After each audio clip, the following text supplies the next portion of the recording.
పాపలా కాచినవయా, చంటి పాపను మోసినట్టు మోసినవయా. చేతి నీడలో దాచినవయ్యా, తోడుగా మా ముందరే నడచినవయ్యా. పోషించినవయా, బలపరచినవయా, భయము వలదని ధైర్యమునిచ్చినవయా.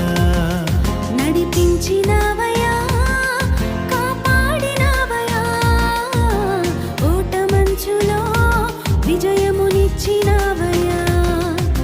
మా తలంపులు కావు నీ తలంపులే, మా జీవితాలలో జరిగించినవయ్యా. మా ఊహలే కాదు నీ ప్రణాళిక,